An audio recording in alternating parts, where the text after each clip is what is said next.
the chief says, you should buy a pellet rifle and pop them one by one. And the chief said, oh, you're like that little snitch that calls the police. And what happened, man? Why so 0 to 100 so fast? And the guy said, I dealt with him before and he pissed me off. The chief literally had concerns, but he's never followed up with his concerns. That's the failed accountability that I'm talking about. Is internal affairs designed to protect the officers? They believe their job is to protect their officers. The chief calling officers that are on medical leave yahoos, berating officers, and talks about attacking his disabled neighbors. When you started speaking out against the police chief, what was that like in the culture of the police department? I've been doing this job long enough to know where my career was going to go after this. I've said I was a part of the problem.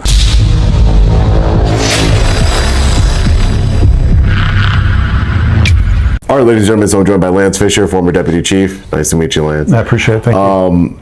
So we got connected. I came down here to Melbourne, Florida, and I was investigating Mayor Paul Alfrey, the mayor of the city of Melbourne, and made quite a splash around here in this area. And you were former deputy chief for the Palm Bay Police Department, correct? Yes, sir. And you had reached out to me, wanted to do a little sit-down interview. I would love to pick your brain about police culture, about what's going on in the Palm Bay Police Department, because from what you've told me already off camera, it seems very questionable behavior, very concerning behavior for the public. So first of all, if you want to tell the audience what's your background. Yeah, no problem. So my background is I did 6 years in United States Marine Corps. So I was an infantryman. Right after that, as a lot of military do, they go right into law enforcement. So I did four and a half years in Rocky Mount, North Carolina, and then I moved down here and I've been with Palm Bay. I was with Palm Bay from 2004 all the way until I was separated in 2024. And so I made it all the way to the rank of deputy chief. So I'm an FBI National Academy graduate. I've been to the senior management for policing. I've done the FBI trilogy, so I have all the background. And so I think, towards the latter of my career, I was seeing that there were things going on within my own agency, and then throughout the country, of where failed leadership at my level and above, where we weren't holding our officers accountable. We're actually justifying use of force incidents that shouldn't have been justified, and it started wearing down on me. And so I started speaking out as a deputy chief, still with my department. While you were still active with the police department, while I was still active. All right, enough is enough. I'm going to start speaking out against these misconduct and accountability, lack of accountability. Yeah, I filed a whistleblower complaint with my city attorney, my city manager, while I was employed, while I was a deputy chief, against my chief, and for some of the actions that he failed to recognize, that he failed to hold officers accountable. We were injuring our citizens, killed our citizens unnecessarily, and when we as leaders fail to hold our officers accountable, and then when we as leaders are not held accountable, that stuff just trickles down, and your community and your taxpayers, they're the ones that pay for that. When the lawsuits start coming, it's the taxpayers that foot that bill. It's not the chiefs, it's not the deputy chiefs, and it's not the officers. And so that's kind of where I've been outspoken. And I'll be honest, I've done this for 15 months at city councils. I've went all over. I've been on Brevard News. I've traveled Coppeville down south, and I've been trying to get my message out. And then when I saw that you came into Melbourne, in the splash that you made, that's when I was like, man, I really want to see how he's getting his message out, because councils don't care. Your city leaders don't care. Your elected officials don't care. They honestly don't care. Right. So that's kind of where I'm at today. Yeah, I mean, and that's a huge problem. When I go speak I've spoken at city council meetings and town council meetings across the country. And when I do it, I'm speaking to my audience. I'm speaking to the residents. I'm trying, because I know they don't care. There's never been a time where a city council member was like, tell me more, or hey, can I meet with you after the council meeting and you can give me more information about this, because it's really concerning to me. Like Mayor Paul Alfrey of Melbourne, who allegedly using his his deceased brother's credit card for luxury items, using a notary to forge documents. He was a former Melbourne police officer, a canine officer, who was forced out of the department for some misconduct regarding narcotics. As you know, as a deputy chief, you have to have there's like a logbook, right, where you have to have witnesses sign in. All of the 22 times the mayor, when he was a K-9 officer, didn't have anybody sign the witness log sheet. So, I'm very grateful for the opportunity to speak with you, because as somebody who, served in the military, who was in law enforcement for many years, who made it all the way up to the rank of deputy chief, you have a lot of inside knowledge, not only of just your department, but of the culture as a whole in law enforcement. Because I tell my audience all the time, I'm not anti-law and order. I'm pro-law and order. I'm just not pro-law enforcement in its capacity as it is today. I think it's systemically bad. I think it comes down from the leadership. I've seen good leaders in police departments that I've spoken at, that I've done trainings with different police departments across the country, district attorneys' offices, and there are some good leaders, and it always starts with the good leader. But if you don't have the good leader, then the rank and file are just going to emulate the leader, and if they're bad, they're going to be bad. They're going to not be held accountable.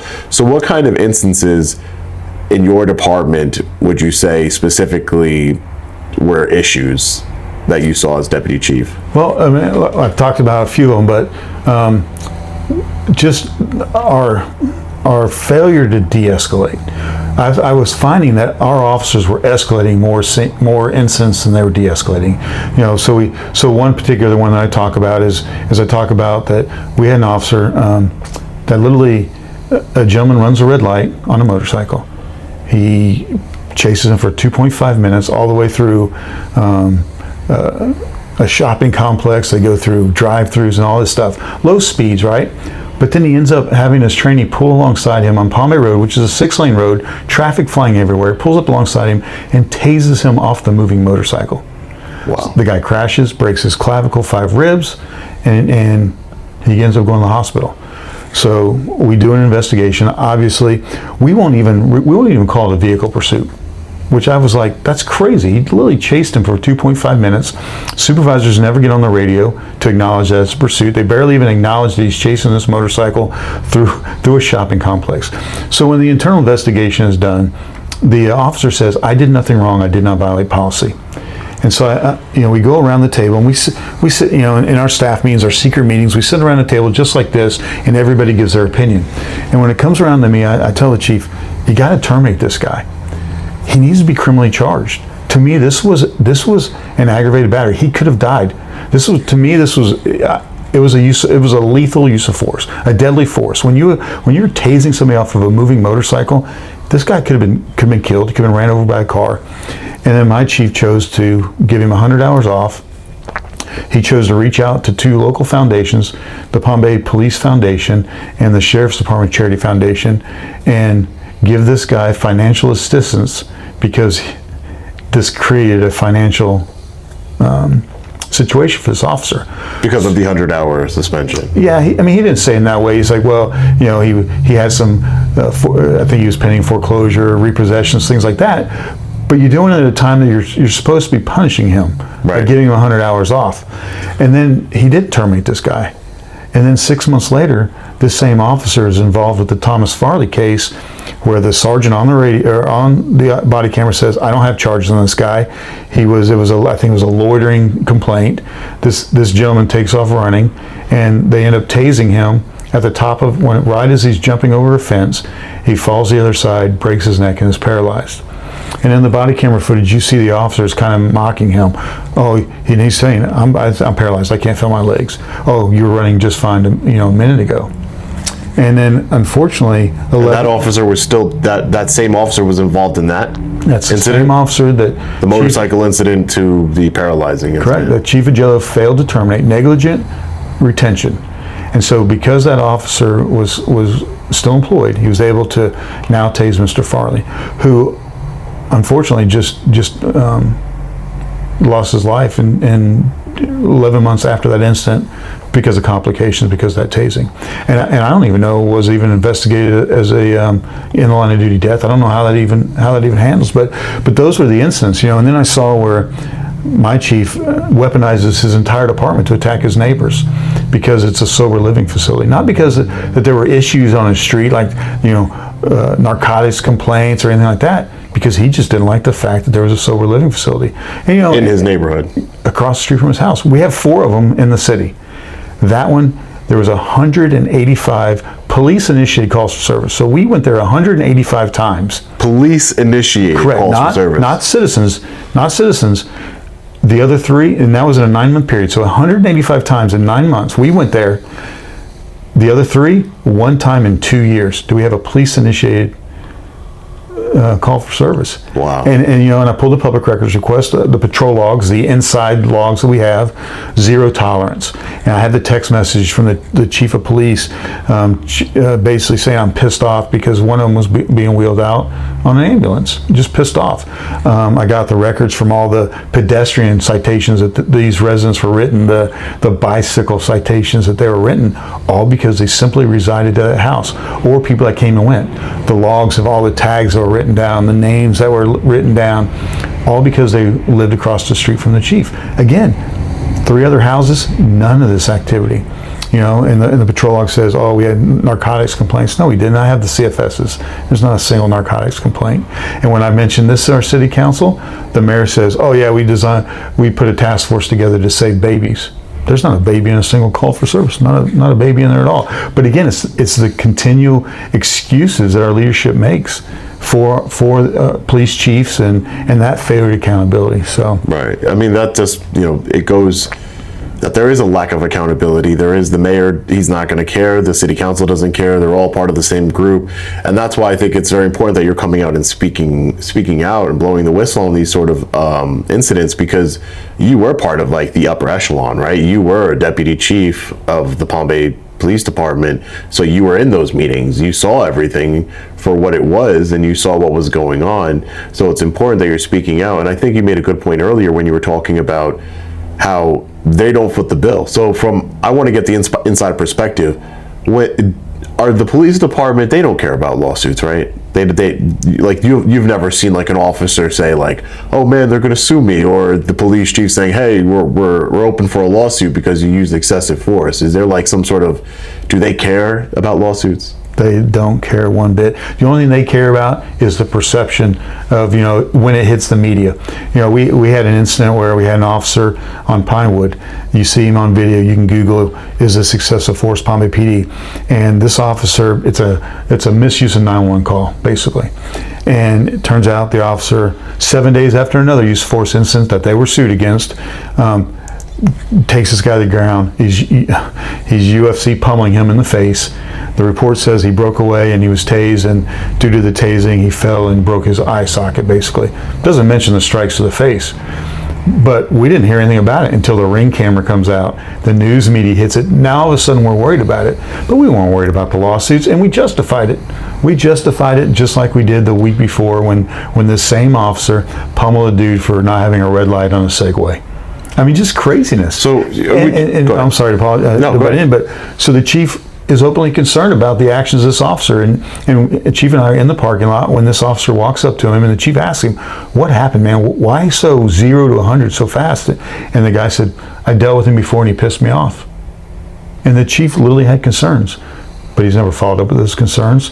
And that's the failed accountability that I'm talking about. Right. Now this officer knows everything he did is good to go, and I can continue to act like this because nobody's told me I'm wrong. Right. And I've always said the number one, a lot of officers I talk to that say, training's an issue, or the lack thereof of training regarding constitutional rights, de-escalation, things of that nature. I'm a firm believer that the number one problem in law enforcement is the lack of accountability, because if you can just do whatever you want, violate a citizen's rights, use excessive force, and you're not going to face any sort of accountability for it, not only are you going to repeat that, but other people are seeing that. So other officers are seeing that, hey, officer so-and-so did XYZ and nothing really happened to him, So maybe they're like, I can do XYZ too. The lack of accountability is very concerning to me. In your experience, because I'm sure you've worked with internal affairs investigations over the years as a deputy chief, is internal affairs, my perspective from an outside perspective on internal affairs is that it's a department, it's designed to protect the officers, not to hold them accountable or expose their wrongdoing. It's to paint the narrative the best way possible, in the best light for these officers that are being investigated. What's your experience with internal affairs? 100%. Your department. So I'll speak about Palm Bay, because I know there are some departments that I think that have active IAs, and they literally, I've seen where they'll go undercover and try to catch their officers. That is not ours. Our policy with Palm Bay, ever since I've been there, is our internal affairs will not open up their own investigation on an officer. They will follow up on complaints. But remember, that person is appointed by the chief based on loyalty. The chief puts somebody in that office that he believes that will be loyal to him, and then will protect his agency. And when I say protect his agency, because that protects the chief's image, right? Because the chief of police, and I say this over and over, their egos are so large, they believe their job is to protect their officers. Not their agency, but to protect individual officers. And when you do that, you fail your agency and you fail your community. And I don't believe that's right. I think the chief's focus, his job is to be honest and transparent. And when somebody screws up, say, we messed up. But we're too afraid to say that, because we don't want to make our agency look bad. We don't want to make the chief look bad. And then what will the guys think about me, right? My credibility, because Chief Agello said to me, my credibility, if I bring you back as a deputy chief, my credibility. He didn't care about me as a person. He cared about his credibility, and that's what it comes down to. What's best for his community, what's best for his department, it's about his own personal image, the police chief's image on, with not with the community, somewhat with the community, but with his own officers, right? With the rank and file officers. What will they think of me? When you started speaking out against the police chief and against the department as a whole, and started blowing the whistle on all these things that are happening, what was that like internally? Like, what was that like with the rank and file, with other deputy chiefs or lieutenants? What was that like in the culture of the police department? Well, the first thing, I've been doing this job long enough to know where my career was going to go after this, right? Because I was the next chief. It wasn't like you didn't know. Right? I was the next chief. That was the succession plan we had in place. I was the next chief of the Palm Bay Police Department. That didn't happen. I sat down with my wife before I sent that email and that letter to the city attorney and the city manager, outlining police misconduct that I believed at the hands of Chief Agello. I said, my career's over. I'm going to be terminated. I'm going to be fired. I will be outcasted. And that was a decision that we made. I literally had to sell my home, because I was separated 3 days. I sat down with our city attorney at their request in August of 2024 to provide them a full two-hour interview and outline everything. 3 days later, Chief Agello was able to sign my denial to extend my medical leave.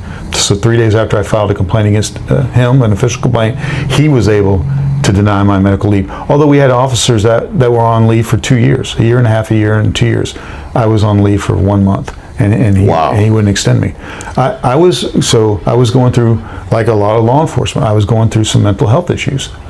I was separated before I was ever treated by a workman's comp doctor. They never even gave me an opportunity to get treatment, because the difference between me, and I've had this conversation with somebody who was on the force for 2 years.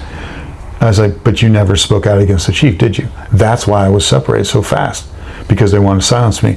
So immediately after I filed my complaint, my emails were shut down, my work phone was shut down, I wasn't allowed access to the building. They picked up my car, and there was emails and conversations to the Tyrant agency, don't speak with me, and if I'm on the property, to call a command staff member. But not one person ever reached out to me. Not my boss, not my subordinates, nobody in command staff ever told me, you're not allowed on the property, your access has been denied, your phones have been shut off, and your emails are shut off. Not one person had the fortitude or the cojones to even say, hey man, we're cutting you off. I found it all out on my own. I was literally going to the police department to meet an officer from an outside agency to find out I couldn't even get in the building. And I was told, oh, you need to call a commander. Commander wouldn't even talk to me. Wouldn't even talk to me. So yeah, so and you hear this, a bad cop, or all cops are bad because they don't speak out. It's a tough career, but you have to know what happens when you speak out, and you have to be willing to accept those. And so I've been critical of some of the officers in my own agency, because they'll certainly call me up. They call me up and they want to talk to me, and they want to tell me how the FOP president just gets hit with allegations of sex on duty and that kind of stuff. And you talk about IA, And they don't sustain any of the hard stuff. They sustain the little stuff. Right. And then he writes an endorsement. Right. And then he gives an endorsement for the next chief, his best friend. Right. He saves his career. But yet that gentleman just reached out to me a month and a half prior saying we need an outside chief. But yet when he gets jammed up, he's willing to turn his back on all the other officers and say, oh, the FOP endorses Chief Spears as our next chief. Never holds a vote, never gets with membership. And for those who don't know what FOP is, it's Fraternal Order Police. That's the union that the Palm Bay Police Department uses. Right. And I've always been someone who says that unions and police departments are, especially where I'm from Long Island, New York, and we have one of the highest paid police departments. My county is one of the highest paid police departments in the country, and I've been told by sources inside that department that the union is throughout the power, not the police chief. Is that more or less what you've experienced, or how does that work? How does the union, the Fraternal Order of Police, play into everyday policing or personnel decisions, things of that nature? Well, so I'll just give a quick scenario. So the first time I spoke out against Chief of Jail in the city of Palm Bay was, I believe it was September the 5th of 2024. So 2 weeks later, we have the next council meeting. The chief has filled the entire chambers with his SWAT team, his officers. So now there's 40 officers in there because they know I'm going to speak again. It's the third time he's done it. He did it on July 3rd. Brought them all in there. Wasted, I think I did the math, almost $5,000 of taxpayers' money to fill that room to try to silence my First Amendment speech. Right. So. Wow. On I believe it was September 19th. So the following council meeting, I'm set to speak again. The FOP's lawyer gets up there and speaks on behalf of the chief. They're in bed with each other. Right. So it's the chief's job to protect the community. It's the FOP to protect their officers. That's my opinion. The union is designed to protect the officers, not the chief of police. So when you have the FOP's lawyer up there speaking on behalf of the chief of police, it tells you they're one and the same. Nobody's protecting the community. Everybody's protecting the police. And those officers, the chief, the FOP, everybody. Not one person is protecting the community. And I'll go off the subject to stay with that. So the NAACP is to protect the black community from complaints against police departments and racial discrimination. Rodney Edwards is the South Brevard NAACP president. He is also the deputy city attorney for the city of Palm Bay. So if a citizen, a black citizen, files a complaint against the Palm Bay Police Department, is he going to be loyal to the citizens he's sworn to protect as the president of the NAACP, or is he going to protect them, or is he going to protect the city as a city attorney? And that's the type of conflicts that I've been talking about, that we're not protecting our community. And when you ask, why do I speak out now? Because I recognize those. Because I was a part of the problem. I've never, ever said, that I wasn't part. I was a part of the problem, not a part of the solution. And I realized that towards the end of my career, when I was sitting in the meetings, we'd go around the table and we'd be like, we'd look at body camera footage, be like, oh, stop right there. See, he did touch his vest. That's what we're going to do. We're going to say he touched his vest. That's why we mounted him and pummeled him in the face, and then wrote a report basically saying it was a tasing. When he tried to run away and we tased him, he fell and broke his face. Yeah, we won't even mention the strikes.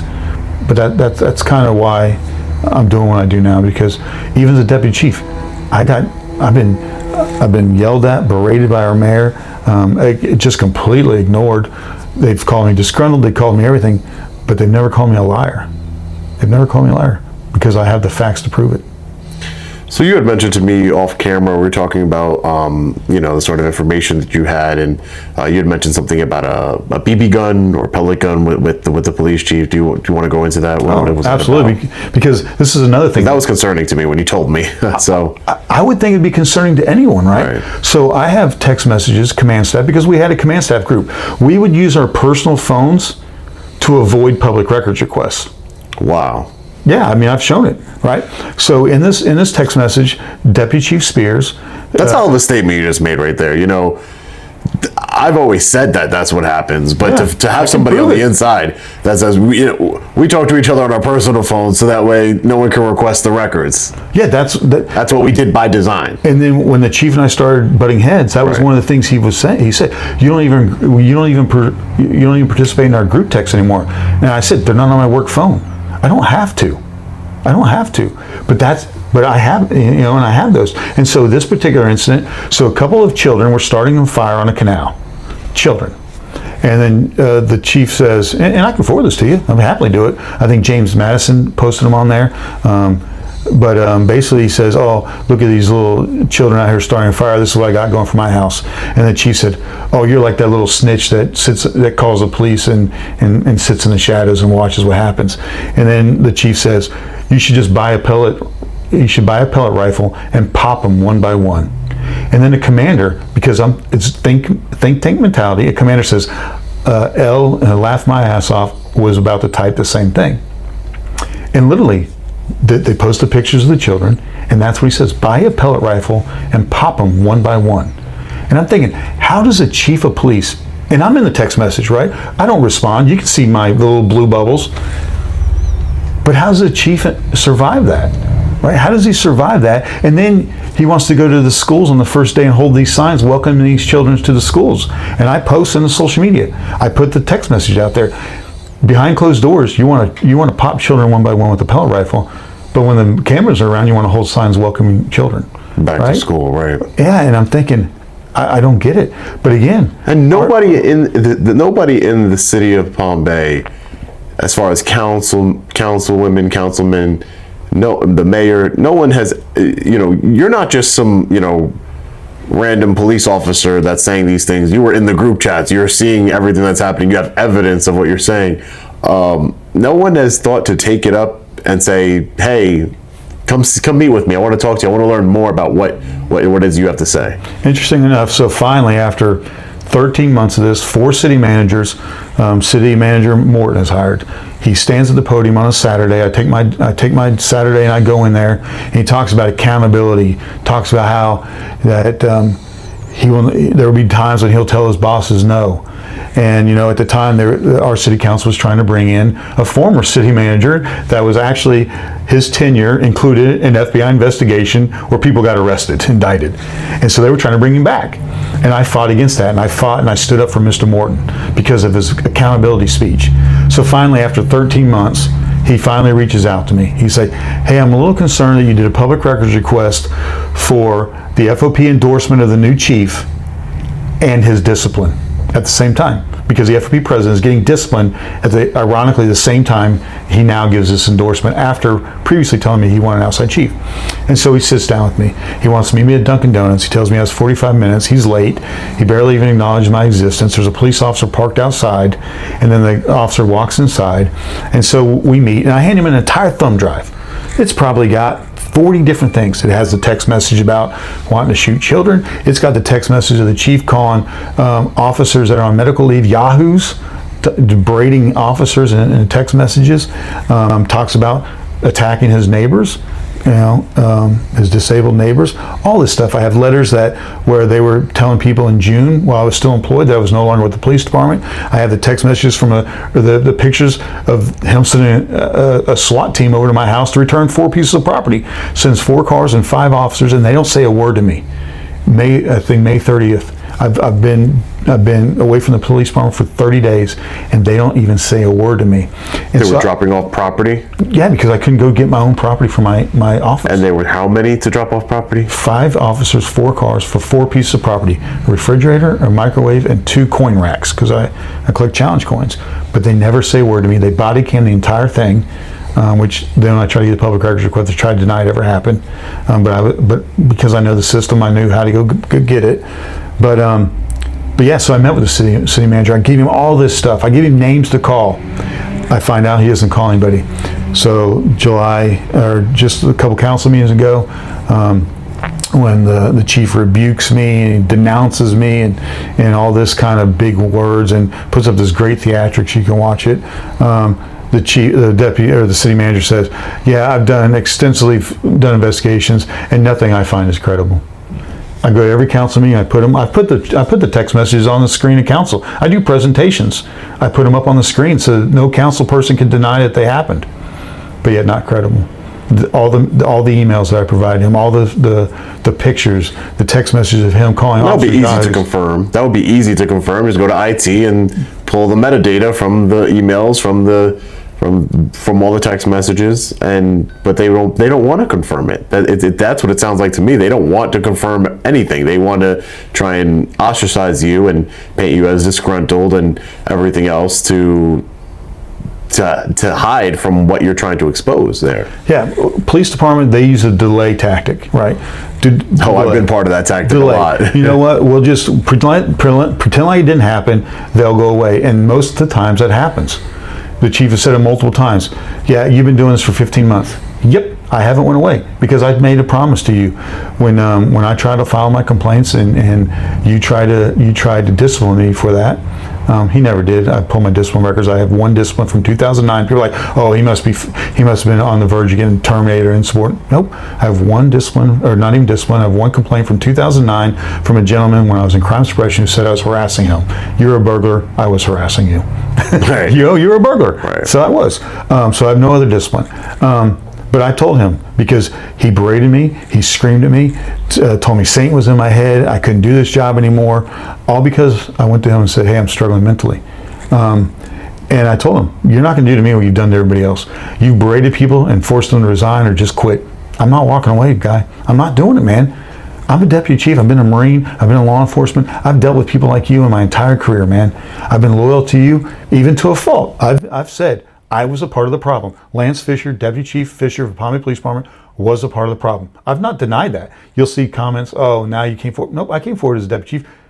But you're right. I had to make that conscious decision. I was a part of the problem. I was a part of decisions that failed our community and failed our police department. And I'm doing everything I can now to make sure that these things don't happen again. And the mere fact that Chief Agello is set to retire in April of 2026, it's been kind of insinuating that was kind of a plea agreement. Because of everything that's been brought up. But he was able to choose his next chief, which is Chief Spears, the guy that was below me. Our city manager won't even go to an outside chief with everything that he knows that's going on.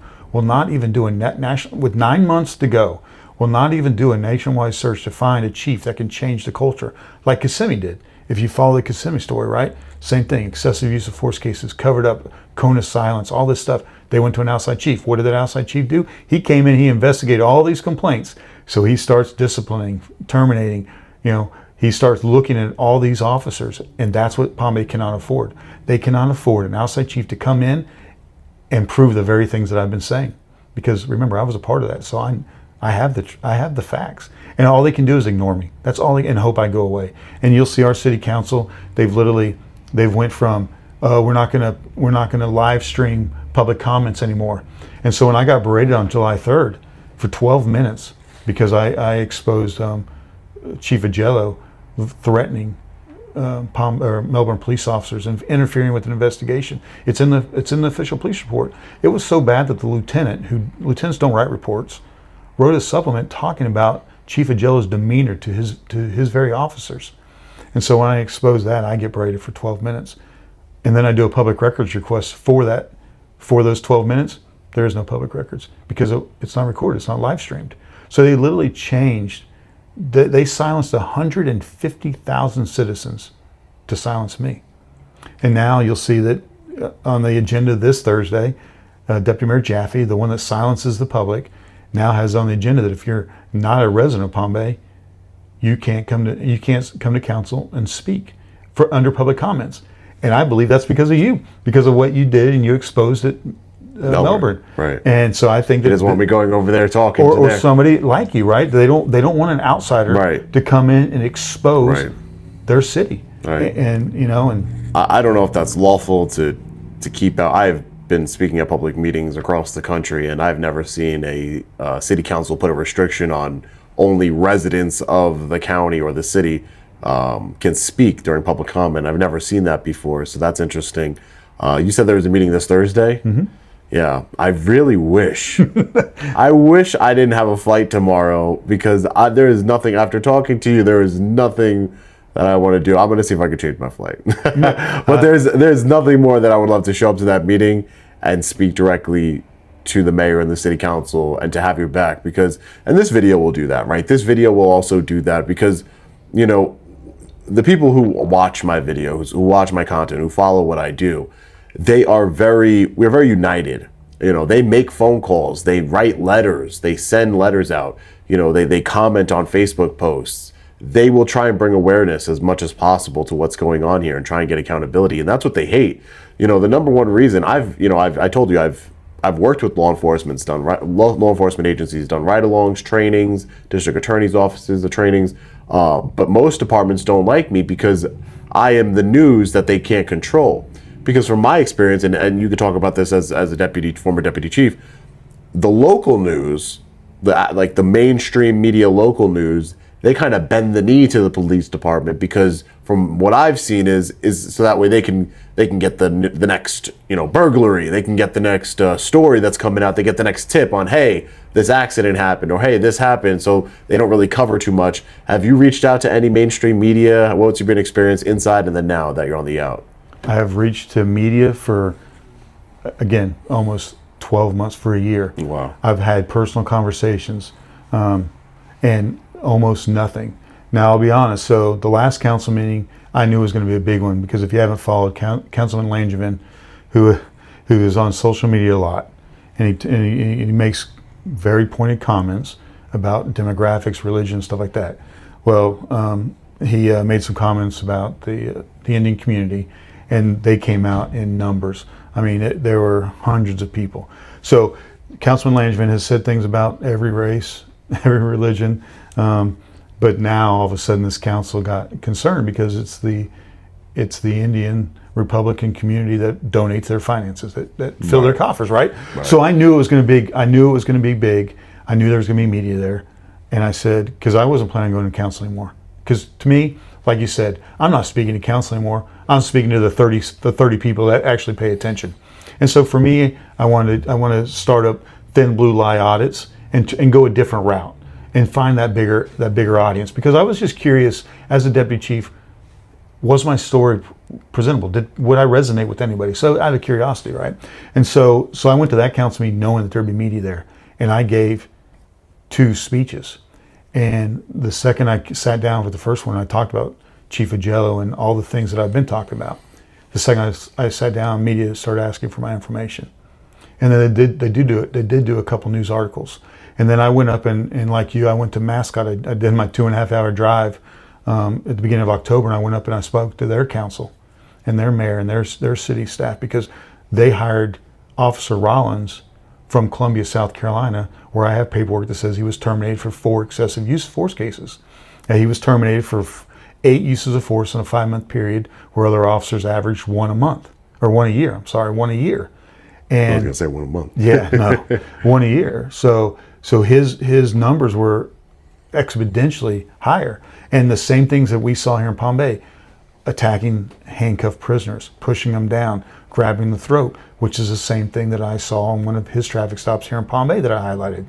So I went to Mascot and to call that chief out, Chief Peterson. Why did you hire this guy? Did you even do a Google search? Because you can Google Officer Sean Rollins, Google search him, and you see what you see. And then when I saw what he did to one of our citizens, same thing, smashes her window, does a vehicle pursuit to her house over a flock camera hit that said the owner of the vehicle's license was suspended.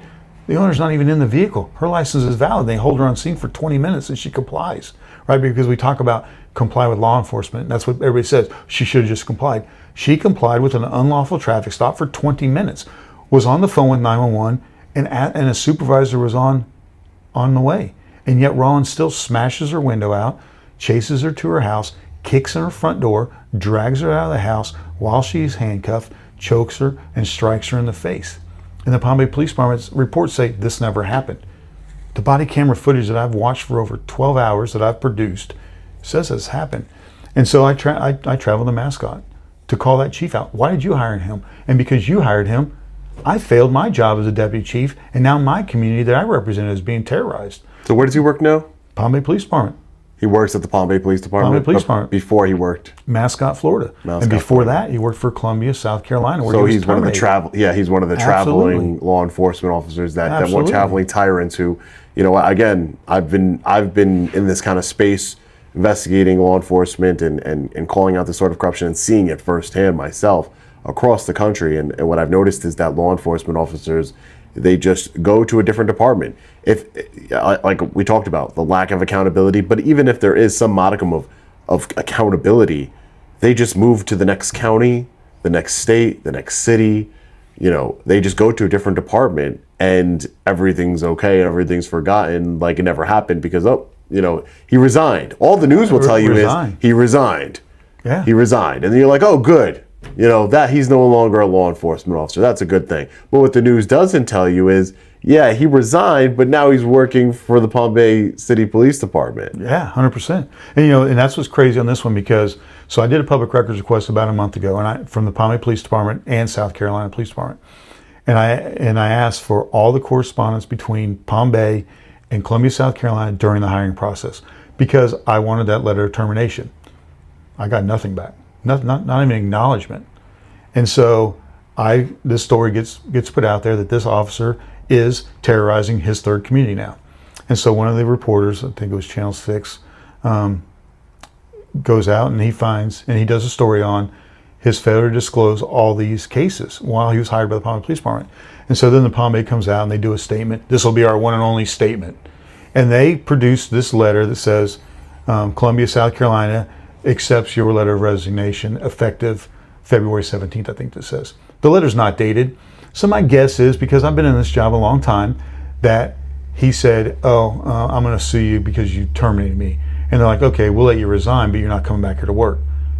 And so that's what the Palm Bay Police Department produces, this letter that says they accepted his resignation. Even though I have 7 pages from South Carolina Criminal Justice Training Academy showing his training history that talks about how he was terminated, and it's dated February 25th, that he was terminated from South Carolina Police Department on February 17th of 2021 for 4 cases of excessive force, including pushing down a handcuffed prisoner, grabbing somebody's throat, all the things that we saw in this video in Palm Bay.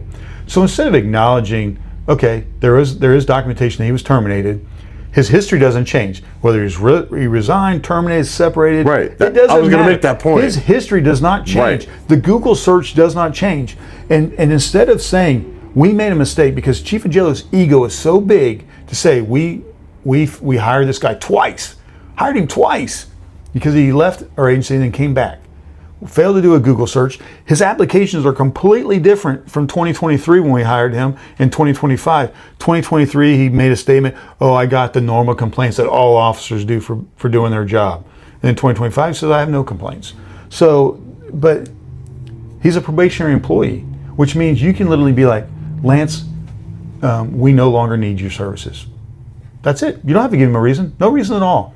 You don't have to admit fault. You don't have to admit guilt. You don't have to say we screwed up. You don't have to. All you have to do is say, to protect your community, all Chief of Jail has to do is say, Officer Rollins, your services are no longer needed. But he will not do that. He doubled up. He produces this one letter that says we accept your resignation. Doesn't produce the other documents that say he was terminated. Doesn't produce his history. Doesn't produce his history at Mascot, because he's being sued by Councilman Hughes and her husband, who's a councilwoman of Mascot where he worked. She is now suing him for police brutality for almost an identical incident that I described that happened to Miss Hatcher in Palm Bay, where this loving husband sees his wife getting pulled over at night. They're both in law enforcement. They're both work for the prisons. And he pulls in front of the traffic stop, far enough away that he's not impeding the traffic stop. She tells Officer Rollins, that's my husband, he's just checking on me, we follow each other to work. He's like, oh, okay, well, I'll just tell him. And he goes up there and says, hey, the guy's like, yep, I'm just waiting on my wife. As soon as this goes over, he's like, yeah, you can't stay here. And then the guy's like, why not? And he's like, why do you have an attitude? Now you need to leave, I'm giving you a lawful order. And within a minute and a half is smashing this dude's window, tasing him and dragging him out of the car. All because he pulled over the side of the road like any husband should do and make sure his wife is okay. It's at night, right? And he loses his job. His FDLE certification is pending. He's immediately terminated from the Department of Corrections. And so now there's this lawsuit from that now Mascot is being sued by their own councilwoman because of Officer Rollins' actions. And the city of Palm Bay is willing to roll the dice for their taxpayers, because we talked about this in the beginning. It's the taxpayers that pay. So now every time Officer Rollins goes on a call for service, we're rolling the dice. Chief of Jail is rolling the dice that this guy will not violate anybody else's civil rights, will not use excessive force on any other prisoner. And not only that, you're placing every other police officer, every time he goes on a call with these officers, you're placing them in jeopardy.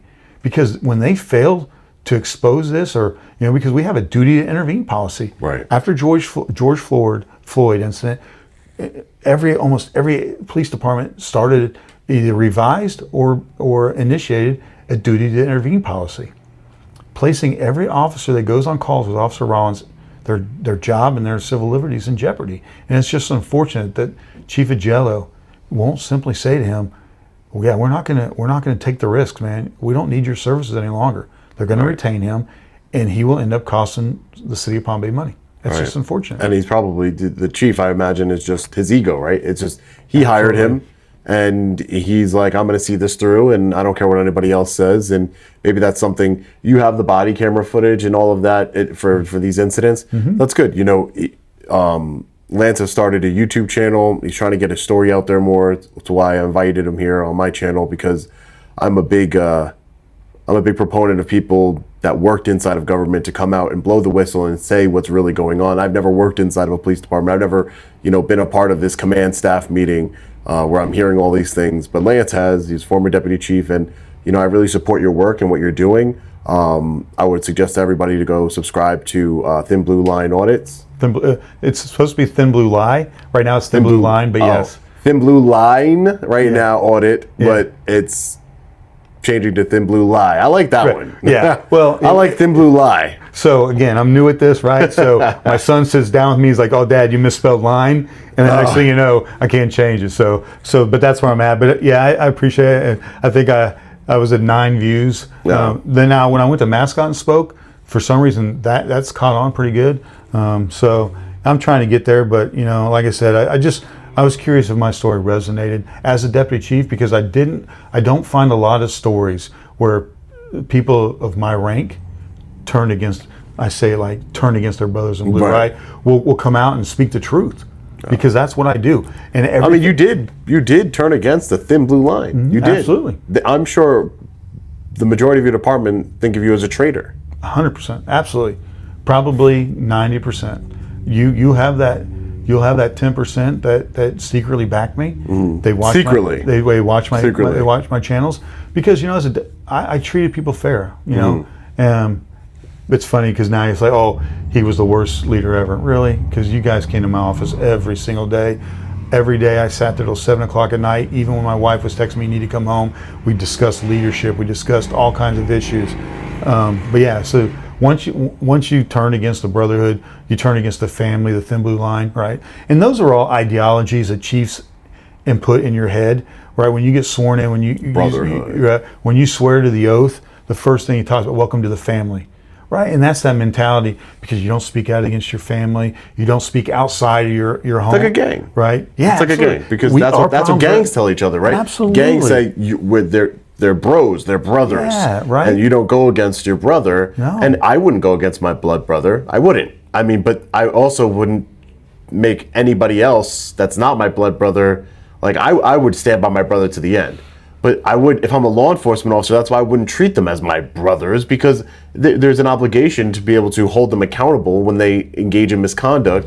You took an oath not to uphold your Thin Blue Line. You took an oath to uphold the United States Constitution, to protect and defend the people of our country from enemies, foreign and domestic. Like, you have to uphold our rights, but yet you're protecting another badge, because that's your family, that's your brotherhood. And unfortunately, when you have a chief like Chief Agello, who he said this, "I will do anything for family, blue and blood." Anything is such a strong word. Right? That means you'll allow false police reports. I have false police reports. I have a report that was a use of force case where the corporal gets on scene and lets the guy go from the hospital. I talked about the Segway, a red light on a Segway. This guy, because it's cold outside, puts his hands on the hood to warm his hands up. When the officer walks back up, he turns to talk to him, and he's like, "Put your hands back on the hood." He's like, "Dude, I wasn't told to. I was literally keeping my hands on." Next thing you know, this guy's on the ground getting pummeled. So the corporal gets to the hospital and says, "Hey man, this was a bad arrest and a bad use of force. You're free to go." He puts that in an official supplement. He says, "This was a bad arrest. a bad use of force. The lieutenant comes along in the use of force, the use of force is in compliance. And then everything is in compliance.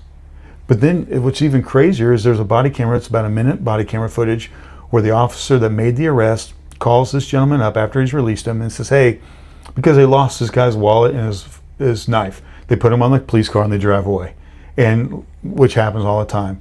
And so he loses his knife. And he calls him and says, hey man, I found your knife. He's like, oh, I found my knife. He's like, I didn't find your knife, but I want to give you my knife, a personal knife, so we can be friends. And the guy's like, no man, you just beat me up. The last thing I want to do is come get a knife from you. So this guy writes in his police report that this victim didn't want his knife back and submitted a knife into evidence. Literally, when he says on body camera, I lost your knife. But then he writes in the police report, I found your knife, that he didn't want the knife, and I submitted it into evidence. I've put that out there, and nobody cares. Nobody cares. I mean, the case with Officer Rollins, when I'm talking about, he kicks in this lady's door. He writes in the report, she tried to slam the door in my face. I stopped the video. He's 10 to 15 feet away from the door. She's closed it and locked it. And when he kicks that door in, the wood splinters. It splinters from the lock area, but yet he puts in his police report, she tried to slam the door in my face and I stuck my foot out to block it, yet the door is pulverized, right? And then I talk about the use of force, where Commander Rubnicki and IA, talk about IA, Sergeant Pendar signs off on the report basically saying that the body camera footage shows that her complaints of being struck in the face and the neck are unfounded, that the body camera footage does not support her allegations. Yet she goes to the hospital, she makes the allegations on scene.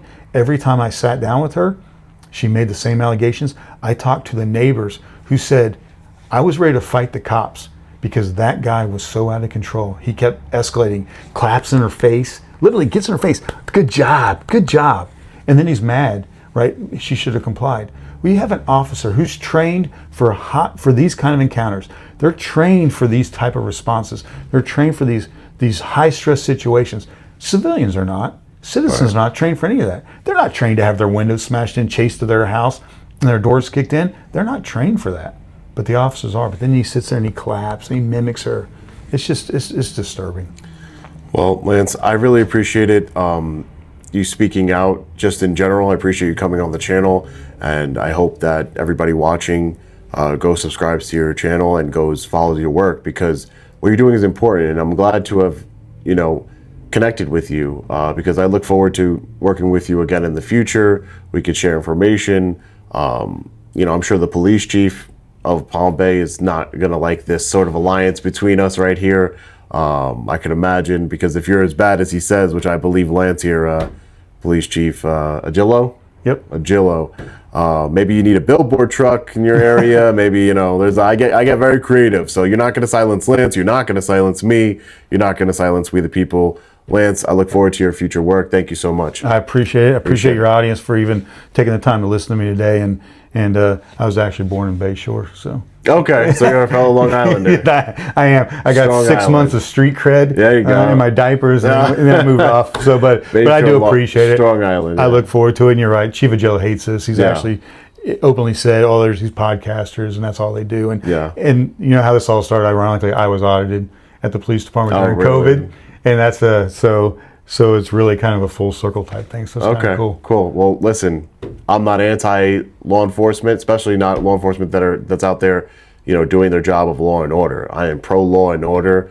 I just don't believe that law enforcement, I don't subscribe to the notion that law enforcement officers are all some sort of heroes and, all of this propaganda that goes around, we're heroes and everything else. I understand that there's some difficulties with the job, but again, could have been a firefighter. I tell cops all the time, when I do trainings with cops, I tell them all the time, if you didn't want to be hated, you could have been a firefighter, could have been a paramedic, but you chose, nobody hates firefighters.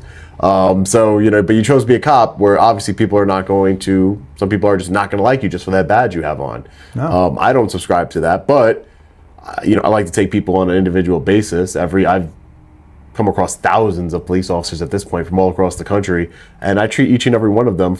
All of my videos will show every single encounter I have, I initiate respect from the beginning. Now, if it goes out the window, if they're tyrannical, if they're corrupt, if they're trying to violate my rights, then I have no respect for tyrants. I resist tyranny, as you could tell. Yeah, absolutely. But, you know, I think it's important. We have to stick together. So I'm glad to have you on our side, the people's side. Again, thank you for coming. I appreciate it. I appreciate it. Thank you all for watching. Make sure you check his channel out and link in the description. Hopefully we can have some more conversations with Lance Fisher here and the former Deputy Police Chief of Palm Bay, City of Palm Bay Police Department. Hopefully we can get some more conversations. You mentioned a lot of body camera footage that I'm interested in looking at for sure. So, you know, maybe we can collaborate on that and get the story out to you guys. But I hope you appreciate this interview. I normally don't do interviews like this. It's normally, I just happen to be in Florida. I wish I can go to the meeting. I really do. Maybe I will. I got to see. But I normally don't do sit down interviews like this. But, you know, this is where he's from. You know, I am here for other purposes of Mayor Alfrey that I'll be doing a live stream later today. Well, by the time you watch this, it'll already be up. But anyways, guys, I appreciate you guys. Let me know your thoughts on this one in the comment section below. As always, stay safe. God bless. I'll see you in the next one. Long Island Audit. Peace.